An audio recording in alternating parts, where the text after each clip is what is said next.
स्वागत है आपका इस चैनल में। आज हम 12th क्लास के सब्जेक्ट इकोनॉमिक्स की बुक समष्टि अर्थशास्त्र के चैप्टर 2 को पढ़ेंगे, जिसका नाम है समष्टि अर्थशास्त्र की कुछ मूल अवधारणाएं।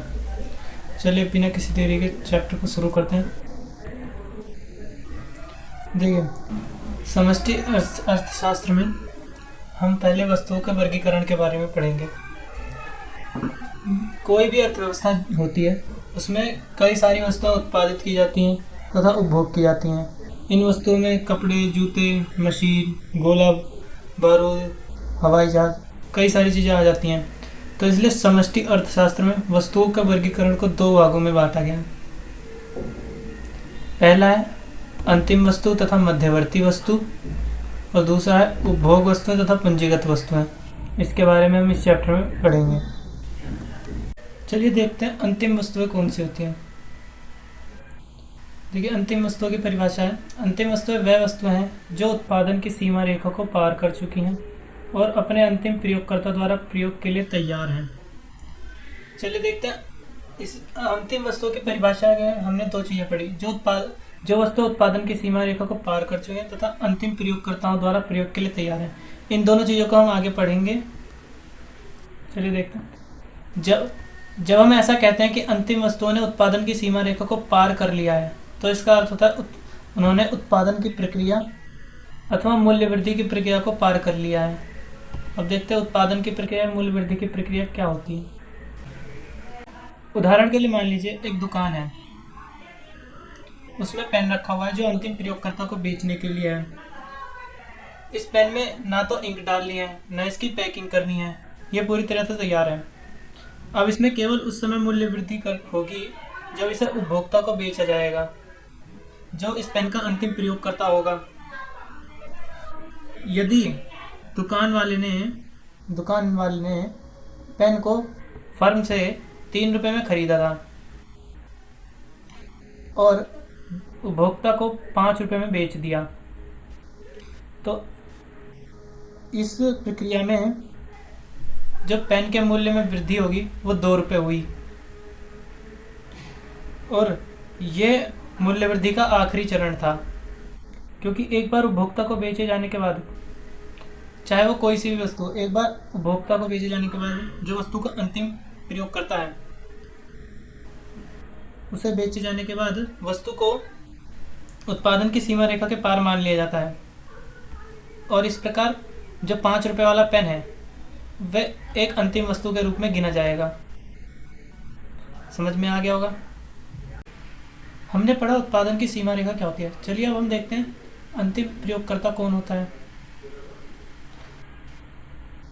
वस्तुओं का अंतिम प्रयोगकर्ता उपभोक्ता तथा उत्पादक दोनों हो सकते हैं।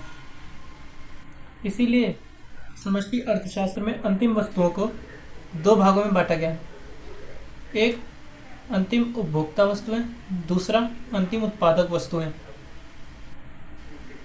पहला देखते हैं अंतिम उपभोक्ता वस्तुएं, देखते हैं क्या होती है।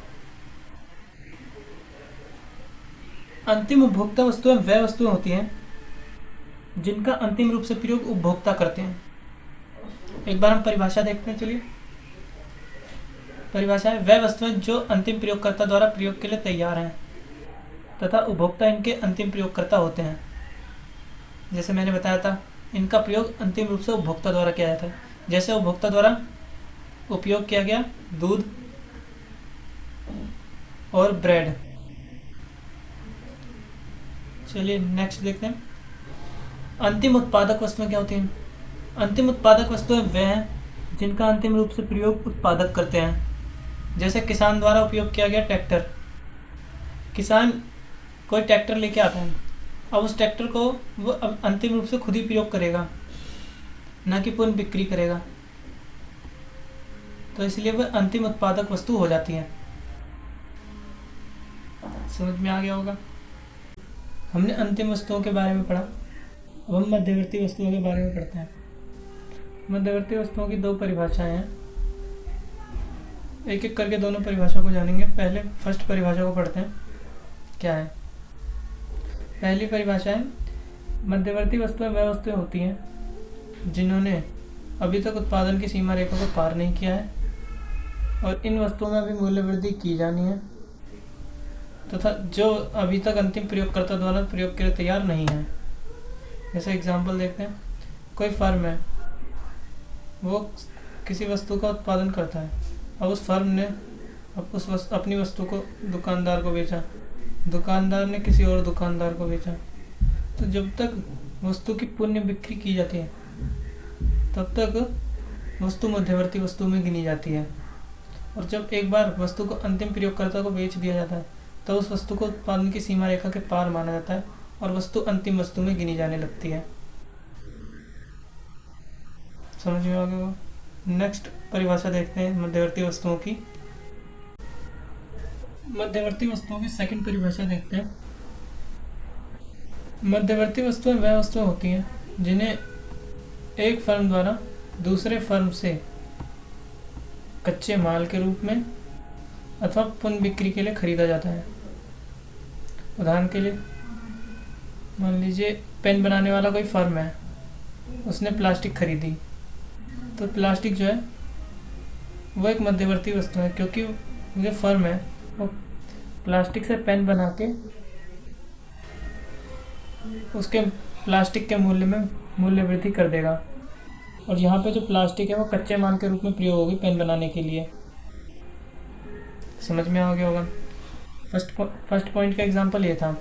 और मूल पुनः बिक्री के लिए खरीदा जाता है, इसके लिए हम कह सकते हैं जैसे कोई फर्म है, अब वो किसी फर्म से सामान खरीद के और अन्य फर्म को बेच दे रहा है, तो ये पुनः बिक्री हो जाती है।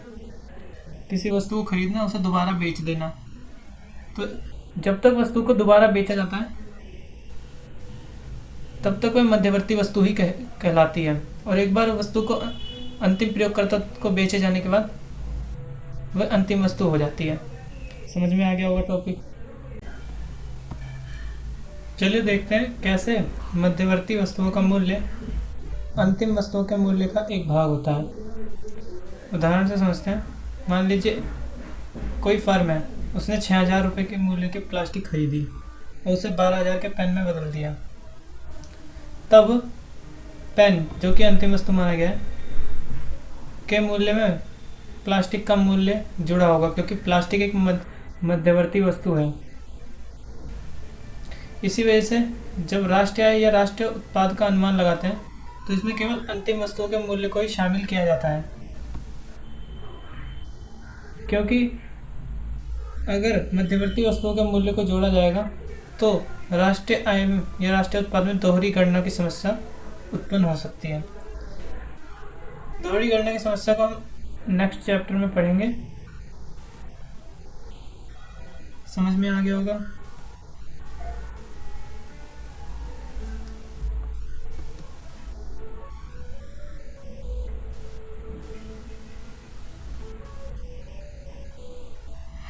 चलिए अब देखते हैं कैसे एक ही वस्तु अंतिम तथा मध्यवर्ती वस्तु हो सकती है।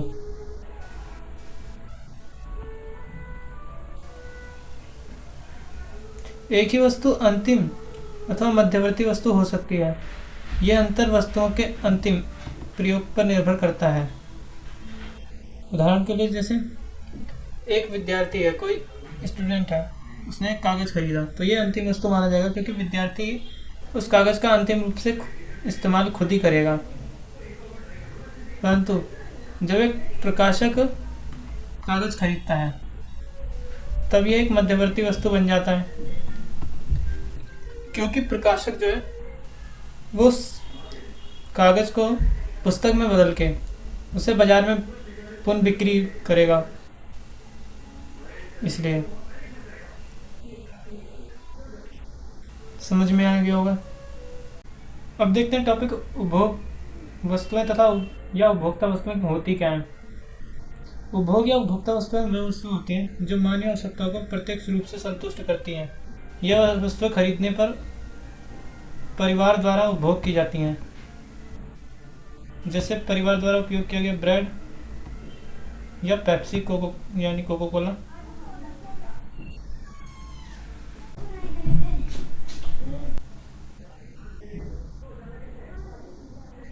उपभोग या उपभोक्ता वस्तुएं जो है वो आवश्यकताओं को प्रत्यक्ष रूप से यानी डायरेक्ट संतुष्ट करती है। जैसे ब्रेड है, अब ब्रेड को दुकान से लाने के बाद घर में उसे हमने खुद प्रयोग किया, यानी खुद खाया, तो एक प्रत्यक्ष रूप से हमारी आवश्यकताओं को संतुष्ट कर रहा है। समझ में आ गया होगा। चलिए नेक्स्ट देखते हैं। उपभोग या उपभोक्ता वस्तु जो है उनको भी 4 भागों में डिवाइड किया गया। पहला है टिकाऊ उपभोग वस्तुएं, दूसरा है अर्ध टिकाऊ उपभोग वस्तुएं, ये अर्ध है।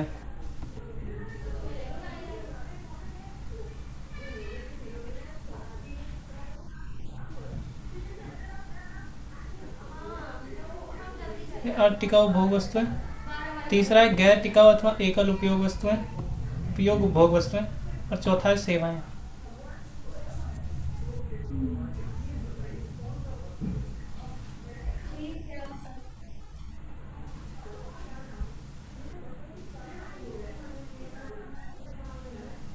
पहला देखते हैं टिकाऊ उपभोग वस्तुएं कौन सी होती हैं।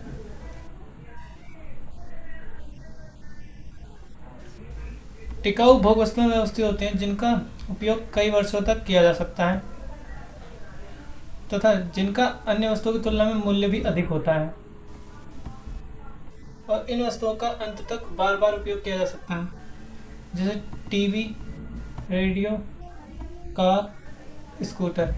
ये सारी चीज़ें ऐसी हैं जिनका कई वर्षों तक प्रयोग किया जा सकता है और इनका मूल्य भी अधिक भी होता है, और इन वस्तुओं का अंत तक, जैसे टीवी है, टीवी को हम रेगुलर प्रयोग करते हैं, रेडियो भी रेगुलर में प्रयोग किया जाता है, कार हो गई, कहीं जाना है रेगुलर प्रयोग हो सकती है, स्कूटर भी रेगुलर प्रयोग होता है।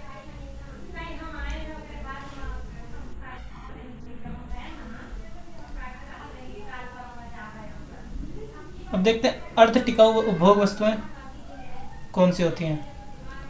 अर्ध टिकाऊ उपभोक्ता वस्तुएं वह वस्तुएं हैं जिनका उपयोग 1 वर्ष या उससे अधिक समय के लिए किया जाता है। यह वस्तुएं उच्च मूल्य की नहीं होती, जैसे कपड़े और फर्नीचर। कपड़े 1 वर्ष या उससे अधिक समय के लिए प्रयोग कर सकते हैं, फर्नीचर भी 1 वर्ष या उससे अधिक समय के लिए प्रयोग किया जा सकता है, और इनका मूल्य जो होता है वो ऊंचा नहीं होता। जैसे कपड़े 1000 में आ जाते हैं एक जोड़ी कपड़े, इसी हिसाब से फर्नीचर भी 4000 के आसपास आ जाता है।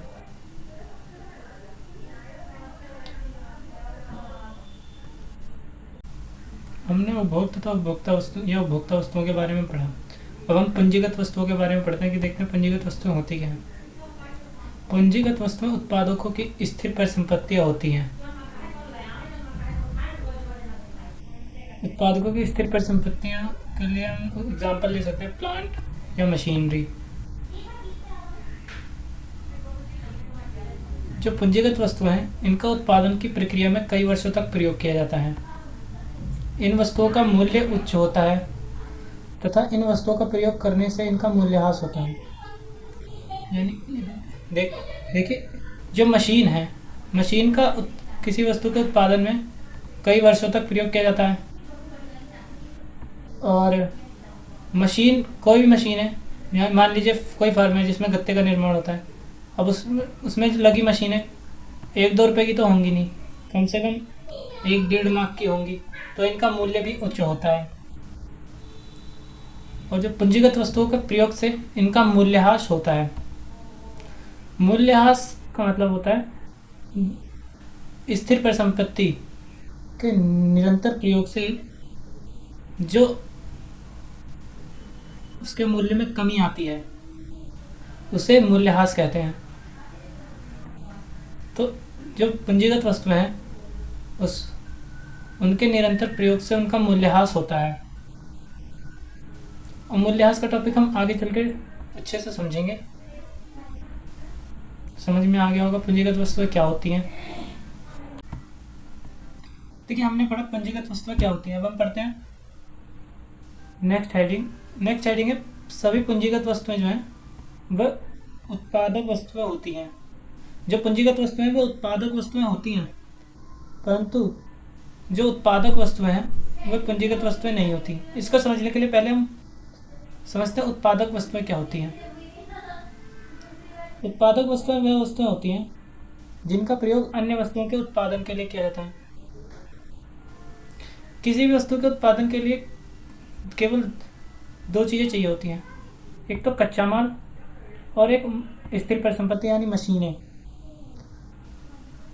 अब उत्पादक वस्तुओं में जो है वो कच्चा माल और स्थिर परिसंपत्तियां दोनों शामिल हैं, और हमने पढ़ा है कि स्थिर परिसंपत्तियां पूंजीगत वस्तुएं होती हैं। तो इस प्रकार हम कह सकते हैं कि पूंजीगत वस्तुएं उत्पादक वस्तुएं होती हैं, पर जो उत्पादक वस्तुएं हैं वह पूंजीगत वस्तुएं नहीं होती। समझ में आ गया होगा।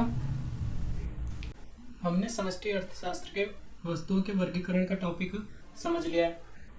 अब हम इस टॉपिक के दो मोस्ट इम्पोर्टेंट क्वेश्चन को देखते हैं कि इन्हें अगर एग्जाम में आए तो कैसे लिखना है और किस तरह से क्वेश्चन आएंगे इस टॉपिक में से।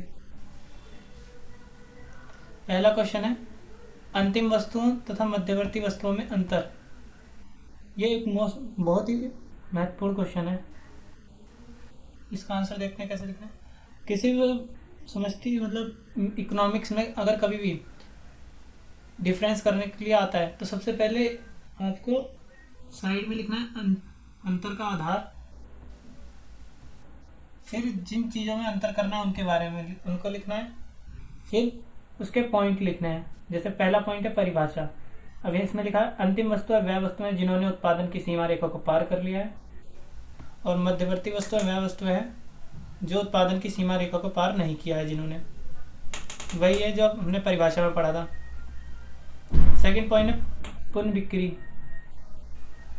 अंतिम वस्तु जो हमने पढ़ा था अंतिम वस्तुओं की पुनः बिक्री नहीं की जाती, और जो मध्यवर्ती वस्तु है उनकी पुनः बिक्री की जाती है। चलिए नेक्स्ट देखते हैं। थर्ड पॉइंट है मूल्य वृद्धि। अंतिम वस्तुएं जो है उसमें मूल्य वृद्धि नहीं होती, और जो मध्यवर्ती वस्तुएं होती हैं उनमें मूल्य वृद्धि होती है, हमने पढ़ा था। फोर्थ पॉइंट है व्यय। अंतिम वस्तुओं पर किए गए व्यय को अंतिम व्यय कहा जाता है, और मध्यवर्ती वस्तुओं पर किए गए व्यय को मध्यवर्ती लागत कहा जाता है।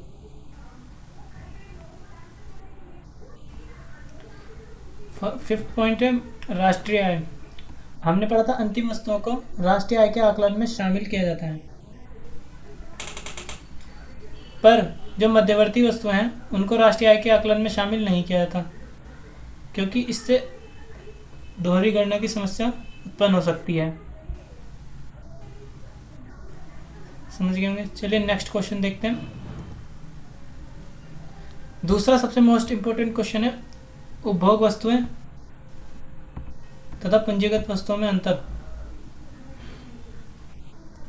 जैसे पहले क्वेश्चन में हमने अंतर का आधार लिखा था, अंतर का आधार लिखेंगे, फिर उपभोग वस्तुएं, फिर पूंजीगत वस्तुएं, फिर इनमें डिफरेंस।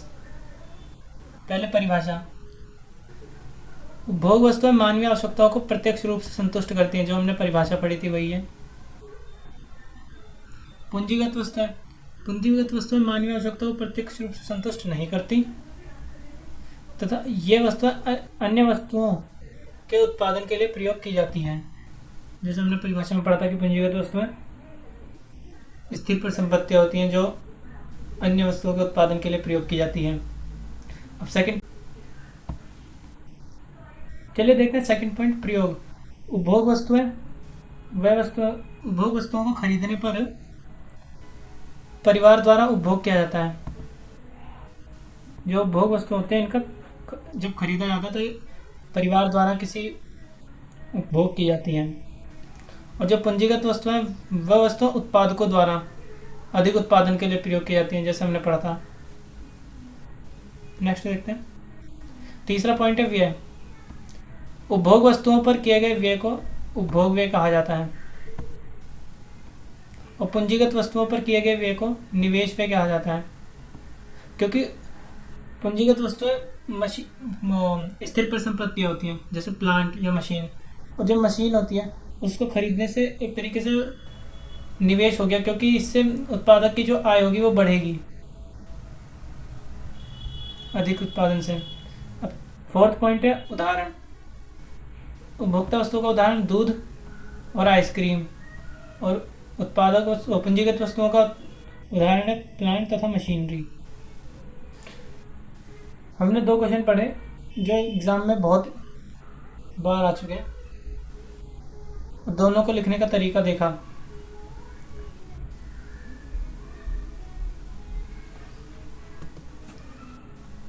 अब समष्टि अर्थशास्त्र के चैप्टर 2 का पॉइंट वस्तुओं का वर्गीकरण पूरा हो चुका है।